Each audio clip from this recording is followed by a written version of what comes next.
Welcome on in, football fans, to NJ.com's National Signing Day show. We did this last year. I'm Joe Giglio, along with Todderick Hunt, our recruiting expert here at NJ.com. It feels like we just did this. We were here a year ago, and we're back now. And today's a big day, not just for Rutgers, but for, so many families and kids around New Jersey, because today is National Signing Day when these high school kids, they get to choose which school they're going to go. Today's a really fun day to talk about, and obviously for these kids, it's a major day in their lives. That's right, Joe. Especially in the state of New Jersey, where I feel probably had the most talent that it's had in years. I felt there were 100 kids that had the potential chance to play FBS level football. We're sending 60, 70 some odd players off this year to do a really nice job through conferences throughout the country.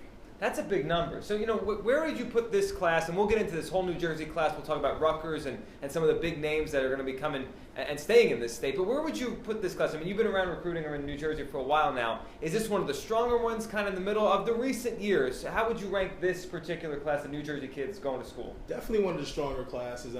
It's incredibly top-heavy with guys like Gary and Jordan Fuller, Amir Mitchell, and all of those guys. But there's also a lot of depth to this class, guys towards the end of this list that still picked up collegiate offers. People always talk about the NJ.com top 50, and oh man, I deserve to be in here. And I always remind people that this is a list based on recruitment as opposed to a top players list. That's what we have an all-state team for and things of that nature. But it's hard to stuff all of these guys in because there's so many guys getting great opportunities to go on and represent this great state. And they are, and today's the day to put that name and put their pen on the page and decide where they're going to go. So let's get into and start talking about some of these kids. And let's start with Rashon Gary. You mentioned him a couple seconds ago there. He is the #1 recruit from New Jersey, defensive tackle from Paramus Catholic. And so what do we know about what he may choose at some point later today? Because he hasn't signed as of us signing on for this show. He hasn't signed his national letter of intent. But what do you know, and where do we think he might land, or the schools that are involved for him right now? Well, the top two schools in the mix right now are reportedly Clemson and Michigan. I actually spoke to Jennifer Coney, Gary's mother, early this morning. They're actually at ESPN right now. They have a full day plan for him. You can tell us a good player. He's at ESPN today. No, certainly. They're looking to build a couple shows around him. He's going to try to shoot back to Paramus Catholic and be a part of their signing ceremony. Truly talented individual. I don't have to tell you guys out there just how great he is, but just to give you an idea of how great he is, he's the top consensus player in the country throughout ESPN, Rivals, Scout, and 247, and that hasn't been done before. So this kid's pretty special. He works hard at his craft. He never rests on being the top player in the country. He continues to improve, and I'm excited to see who he picks. So how long, and you've been covering this kid and following him for a while, how long ago did you realize, was it when he was a freshman, a sophomore, that this is a special recruit coming out of New Jersey? It's not just a kid that has Division I potential, but Gary could be this kind of player. How long ago was it that you realized this? Well, he first jumped on my radar when he was in the 8th grade, when Greg Schiano extended him an offer after going to the Big Man Academy and really showing out against upperclassmen, guys going into their senior year. So that's pretty impressive from a physical standpoint. You could see it, but you could also see the athletic gifts. But where he's really come far from then to now is just the technique and paying attention to detail and becoming a football player. I've always said that early on in his career you could see the athleticism, the burst, but will he put it all together? Will he utilize his hands and learn how to create separation, get off blocks and make plays? And that's something that he's really been able to take to the next level over the past couple of years. Right, if he winds up in the ACC or the Big Ten, he's going to have to do that now at a bigger level. Now, you mentioned Greg Schiano when he was in the 8th grade, kind of reaching out. Was Rutgers even on the radar here? This is the #1 recruit in New Jersey. We'll get into all the Rutgers recruits in a few minutes here. But was Rutgers even on his radar, or did he, from the jump here, kind of look to schools like Michigan and Clemson, the ones we've talked about? There was a time in which Rutgers was a very realistic option for Rashan. Unfortunately for Rutgers, over time, the chances of him ending up staying home dwindled down. But early throughout this 2016 recruiting cycle, there was a huge buzz amongst the top recruits as far as keeping these kids home and that being a possibility. I believe Kareem Walker was the first shoe to drop when he committed to Ohio State at halftime of their national championship game last year. So that trended negatively, and they could never really get their cleats in the dirt with any of those top guys thereafter. But at one point, it was certainly a realistic option. He had been to Rutgers campus more than any other school throughout the country. Just unfortunately for them, they couldn't close it out. So they had a chance, but he moved on, and we'll find out Michigan or Clemson for Rashon Gary here. If you guys have any questions, and if you're just hopping on, Joe Giglio, Todderick Hunt, a recruiting special show here today as we talk about everything happening with New Jersey recruits on National Sign Day. If you have any questions, leave them right there in the comments below our video, and we will get to them before the end of our show here. So, Todderick, we know Rashon Gary is the #1 recruit here, but how about some of the other big-time recruits from New Jersey and where they're going to end up, especially the ones that aren't going to end up at Rutgers, and then we'll talk a lot about Rutgers. But we know Jerick Orr, who last year we started to hear about Tennessee, and he confirmed that today. He didn't flip-flop or change. He's going to be at Tennessee. Right, he'll be at Tennessee in the SEC. I know he's looking at that as a great opportunity, considered in large part the top football conference throughout the country, where he'll really get to prove himself. I'll tell you, man, for the SEC to be so talented year in, year out, you don't always see those top-tier players at the quarterback position in that conference for whatever reason. It's usually linemen and the big guys. They're run heavy. They look to pound you down, stand them up and knock them down. You know exactly what these teams are going to do to you. It's just, can you stop it? So he has an opportunity to go there, do some great things. Obviously, it's the same school that Peyton Manning hailed from. That's right. So you got a quarterback to sort of parallel yourself and base your career off and see if you can compete against historically. So great opportunity for him to go out there and do some good things and represent his state.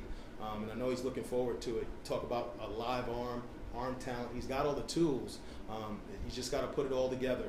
Take a little bit off those underneath throws, those intermediate routes. But once he gets coached up, I'd assume he redshirt, take some time in the quarterbacking room, working with his guys. I'm excited to see what he can become.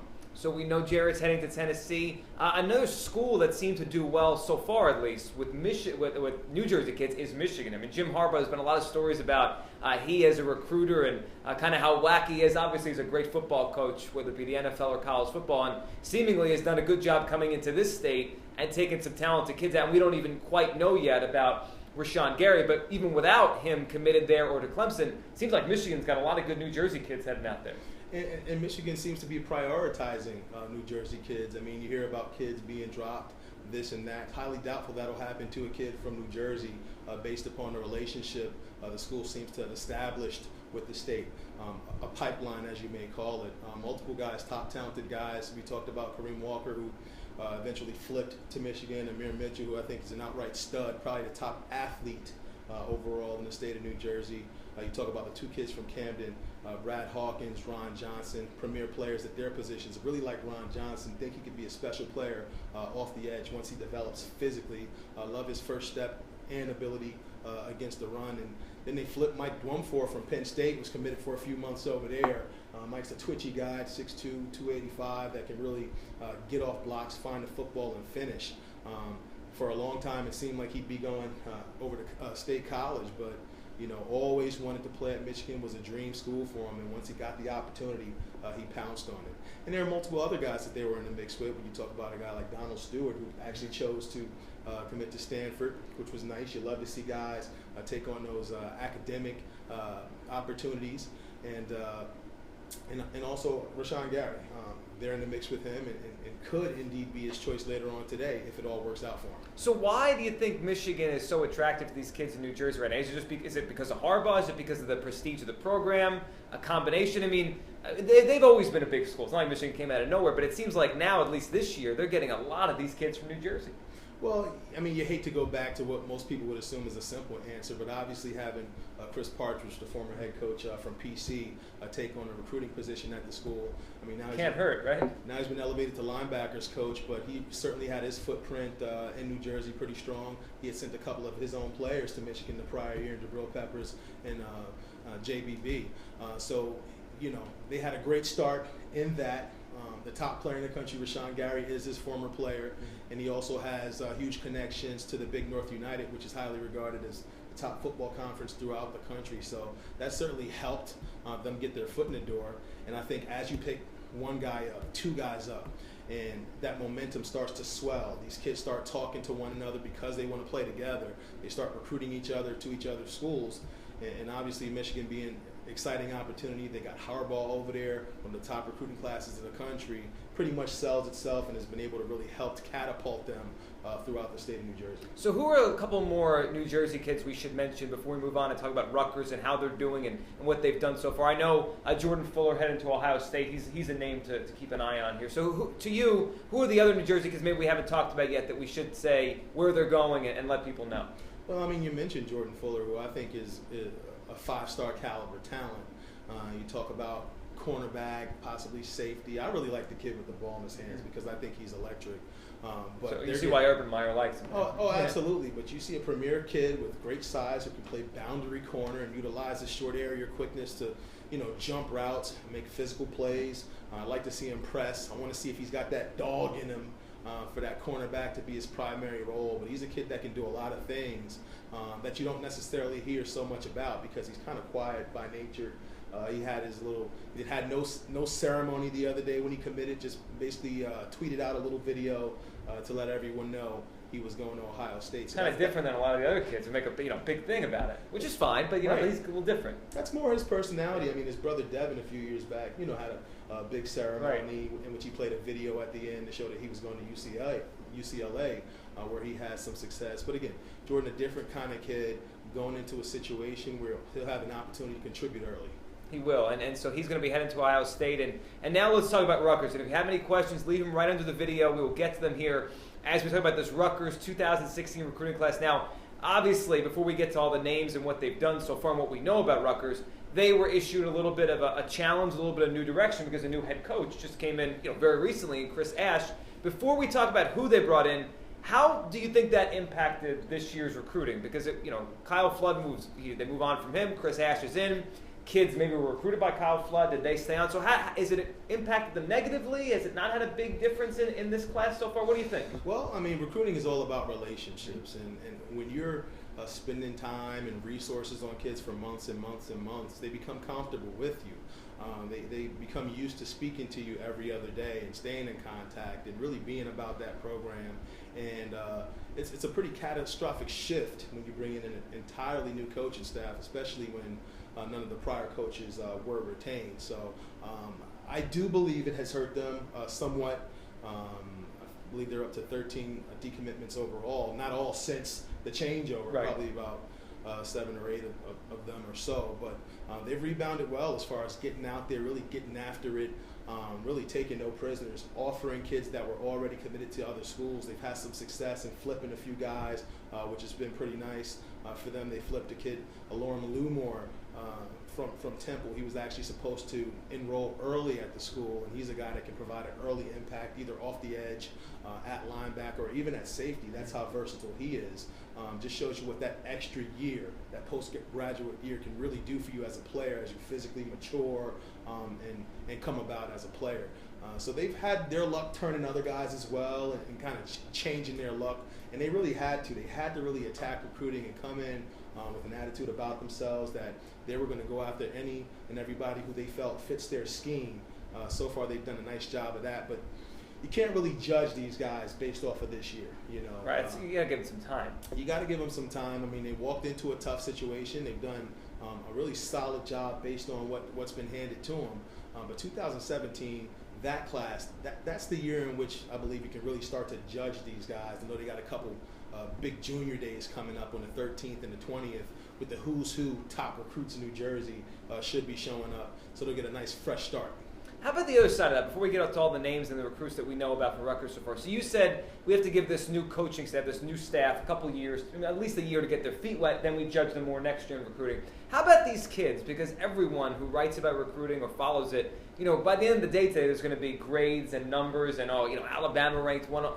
For you, as someone who follows it so closely, how long do you give it until you say, all right, this was a really good class or it wasn't? Do you have to give the kids 2 years in the school, in the program, to kind of get a good feel for what they're going to be? I usually say 3. I usually say 3 years in. You take a look at your results, the type of depth that you have in your program, the type of success that you're having. The starters at that point in your system will be the guys that you recruited 3 years prior. So that's a good year to be able to judge.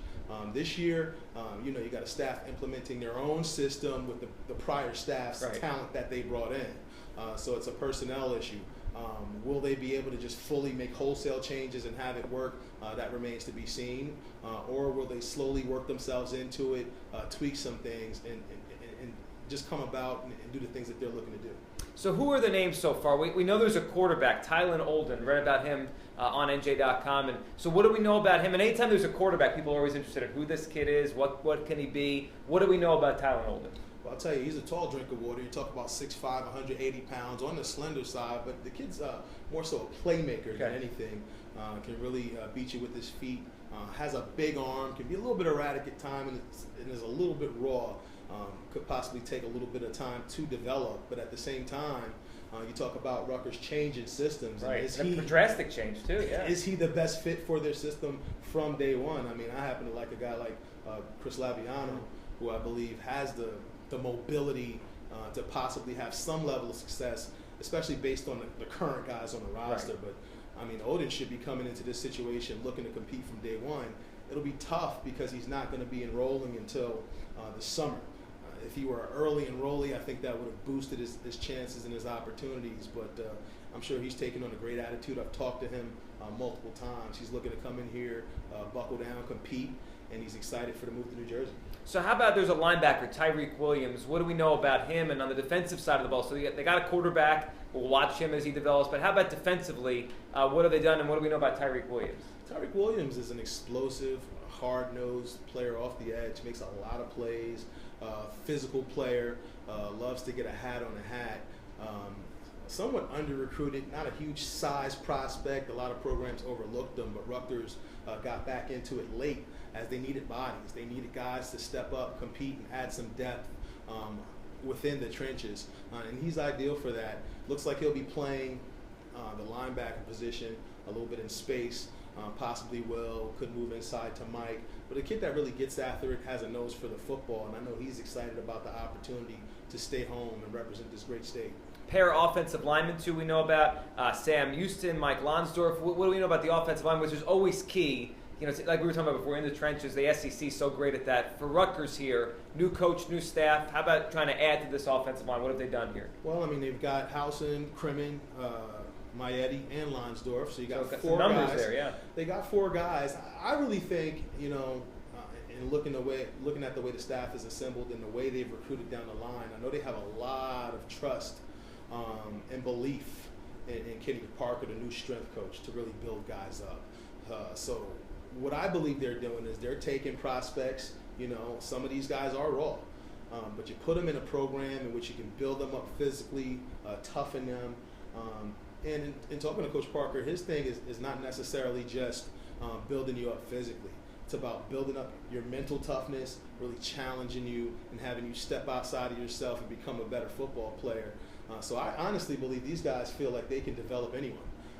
And especially if you start off with all of the raw resources that you need, they feel that they can take that lump of clay and mold you into the type of player that you need to be. So looking at this list, it's a lot of raw guys. I like Maietti from Don Bosco, sort of in the mold of a Brandon Sacco, who came from the school a few years back, right. Flipped the pit. Here he tried to get back to Rutgers, but at that time was unable to. But just a technician, decent size at 6'2", 265, 270 pounds, good bend, great leadership ability, should do a nice job at center at some point down the line. Lonsdorf, I like, a developmental prospect, really long, has good foot quickness, really exploded as a senior, put on some additional weight, gained about 60 additional pounds, now he's about 6'7", 280 pounds, and still, still developing and still getting longer. Nick Kremen's a kid, again, I think is raw, but has an NFL prototype body. Big, thick kid, actually works out at my gym, so I've seen him throw the weights around a little bit. He's easily jacking up the 4 plates, just looks like they're supposed to look. And as long as he can put it all together, man, he could be an all Big Ten caliber guy. And Housen from Pope John, another size prospect, probably played guard at Rutgers, guard center. He's an inside guy, really gets off the ball, drives his feet with a wide base, and can finish after the snap. So it'll be interesting to see how these guys continue to develop and how they'll contend in the Big Ten, in which, you know, having a strong offensive and defensive line is essential. Hey, it's key, yeah. So we've got some Facebook questions. We'll get to them in just a second here. Keep bringing them in, and we'll talk about them. Before we get to that, numbers-wise, so I saw you had a tweet this morning, almost before 9 o'clock. I think you said 11 commitments at that point. It's been a couple hours since then. Where is Rutgers in terms of volume in this class as we signed on? A couple things might have happened since we did, but before we signed on, where were they with numbers in terms of how many kids they've got for this class so far? Well, it was 16 guys as far as guys that were committed. Last I checked, they hadn't received letters yet from, I believe, 2 of them. I think it was DeCoven Bailey from Pilot Point, Texas, the slot back, and Taysir Mack was actually making his decision today at 2 o'clock.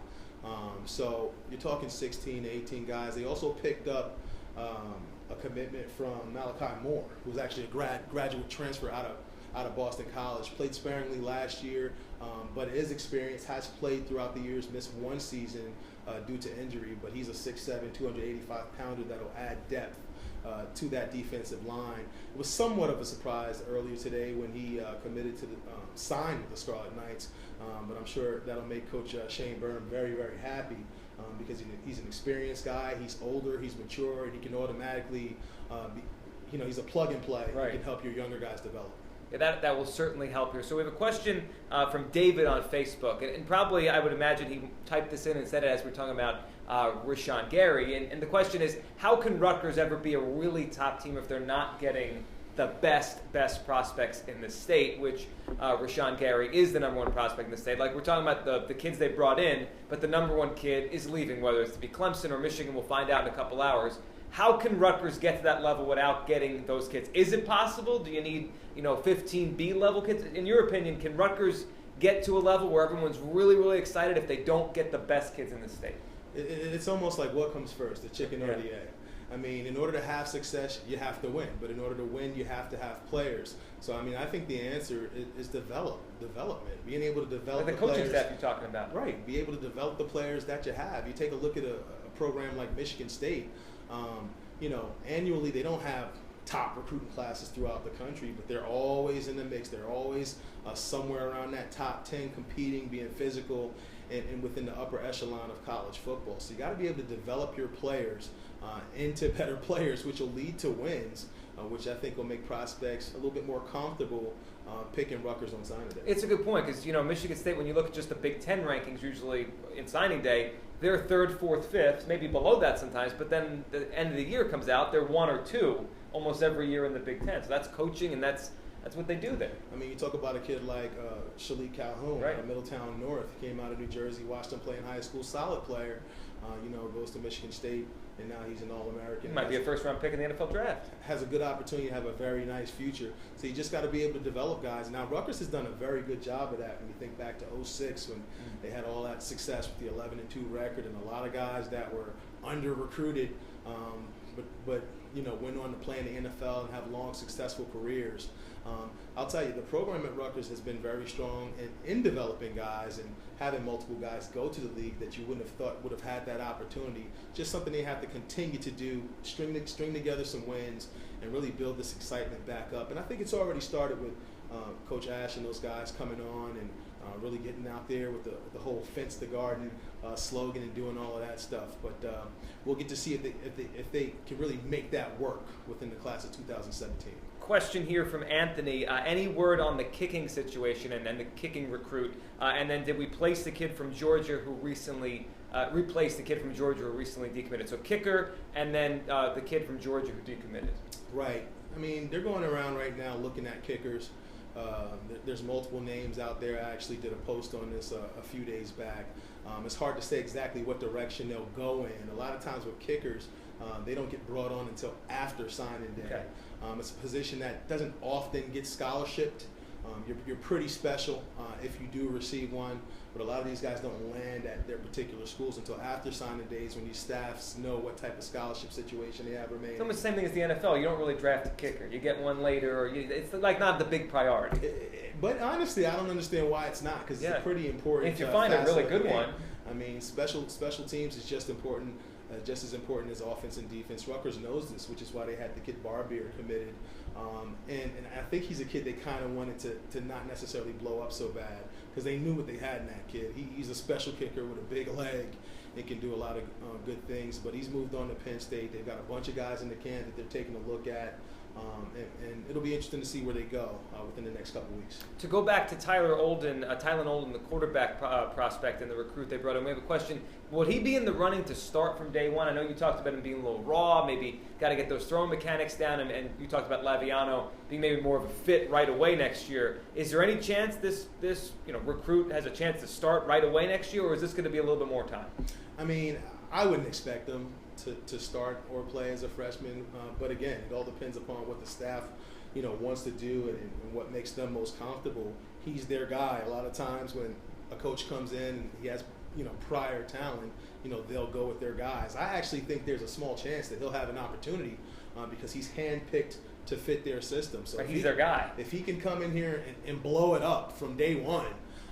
On our signing day show here, in your opinion, so far, of people you've talked to, I know it's early, but what's been the perception of Chris Ash since he's come in and around New Jersey and his role here now as the head coach of Rutgers? Is he perceived well? Are people really excited about him? How about the high school kids and with a new coach of Rutgers, which is a big deal? I'd say it's mixed early on. I'd say that it's more positive than negative. Obviously, a tough task winning over some of these New Jersey high school football coaches when there aren't many New Jersey guys on the staff.